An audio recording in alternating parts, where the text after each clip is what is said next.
Hello everyone, James Bell here, back in the studio for another album review. This week I'm looking at a classic album from the 1970s. I had noticed from my views that the album review many of you have enjoyed watching was my review on Abba the Visitors. So I thought I would have to do another album from the legendary group Abba. And so here is today's album. It's Abba Arrival. Oh, so this is from 1976 and it was their fourth album release, and it was actually the best-selling album in Great Britain in 1977. So there you go.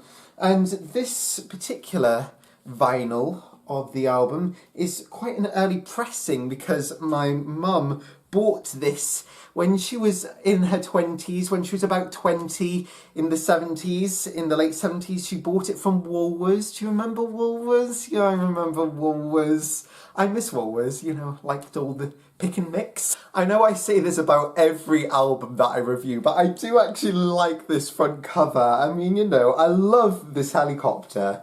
It's so cool. It's like a bubble, isn't it? All glass. It's actually a Bell 47 helicopter, and I've always wanted to ride in a helicopter, you know, especially one that shares my name. I mean, come on.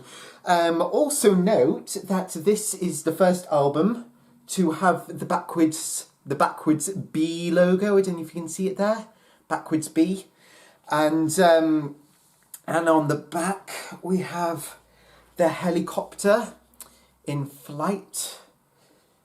And yeah, and also, just see the dust cover. We have the alternate photo of the band outside the helicopter.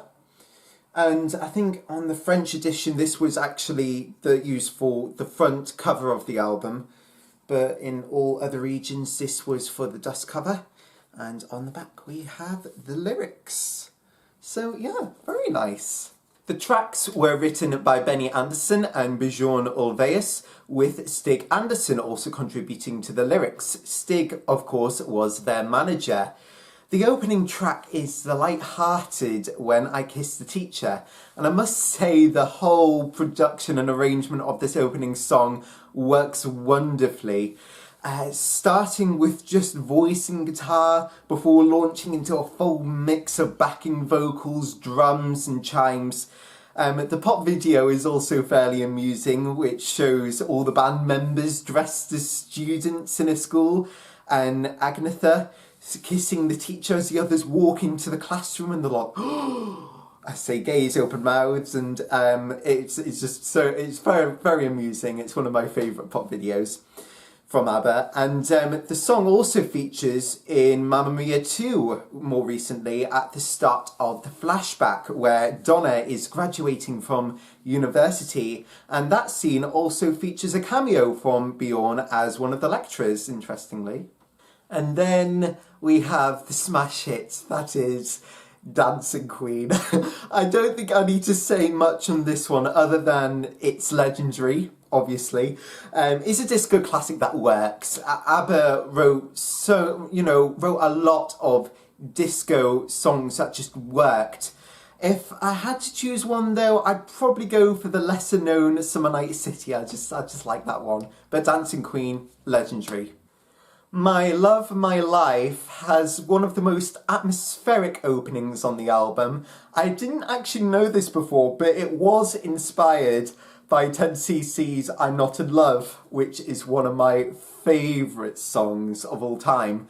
It does provoke me emotionally, but this has much of a laid-back atmosphere overall. It's not as intense as I'm Not in Love, although I have to say that I am a big fan of those string arrangements. I find it interesting because I generally get more emotional from listening to music rather than seeing it with film. I say this because this song was again used on Mamma Mia 2. I did actually go and see this film at the cinema with my friends when it came out, and this was used for the ending sequence, which I'm not going to spoil because that wouldn't be fair on those of you who haven't watched it. But I remember watching it and thinking, oh, it's great they've used the song, you know, because it was always a song that I really liked on this album, but I didn't expect it to be used in a Mamma Mia film. So I thought, oh, it's great they've used it. Oh, it finishes the film off quite nicely. And I turned to my friends when the credits started rolling and the lights came on in the cinema. And I remember they had, you know, tears rolling down their faces.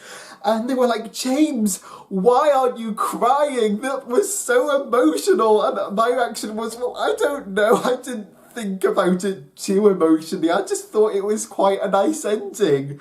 So I'm sorry that the film version didn't get a stronger emotional response from me, but I do love the song nevertheless.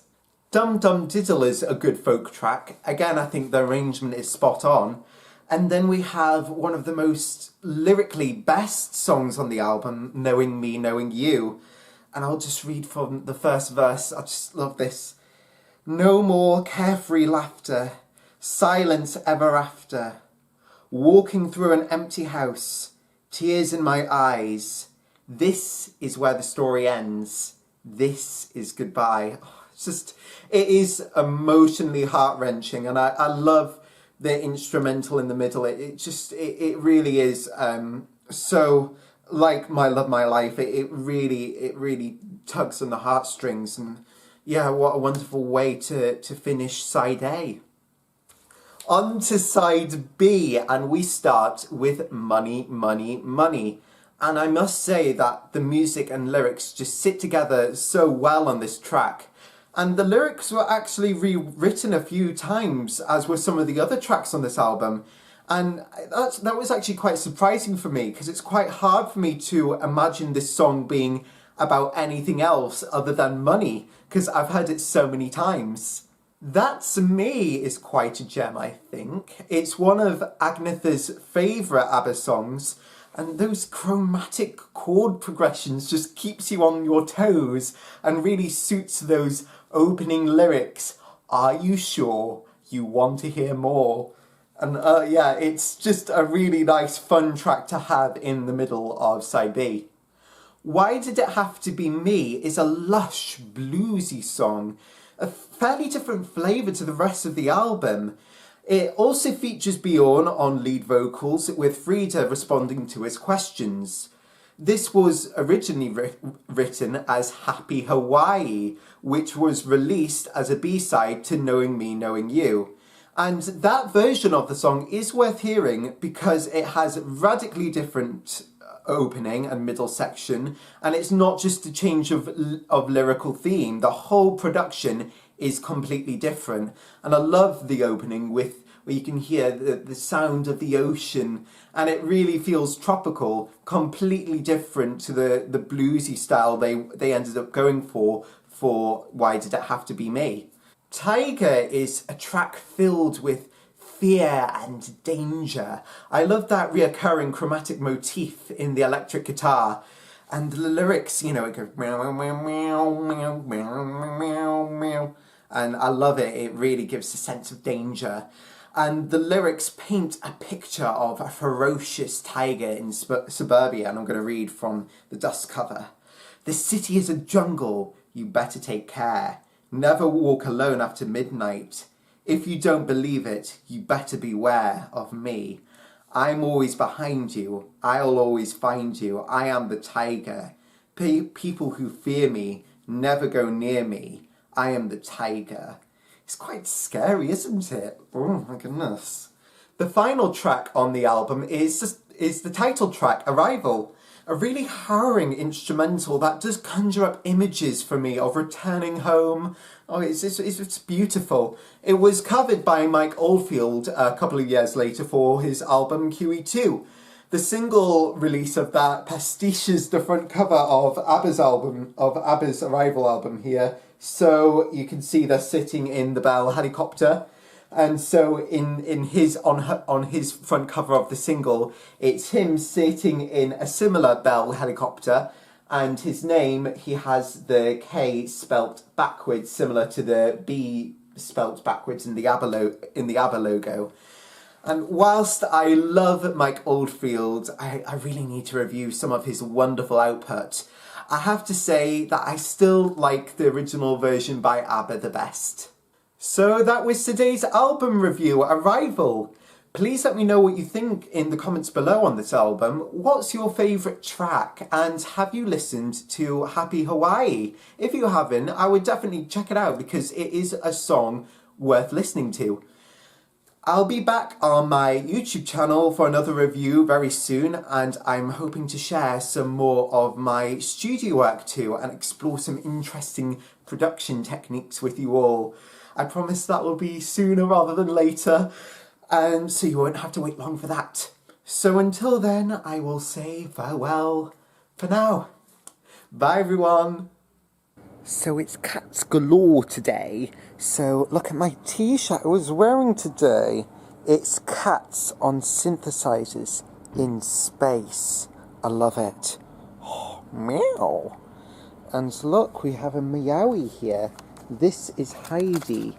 This is Tina's sister. And she's asleep among the lilies. Well, she's just woken up now. Hello, Heidi, you okay? Yes. Yes. Not sure where Tina is. Oh, there's Tina. She's on the roof.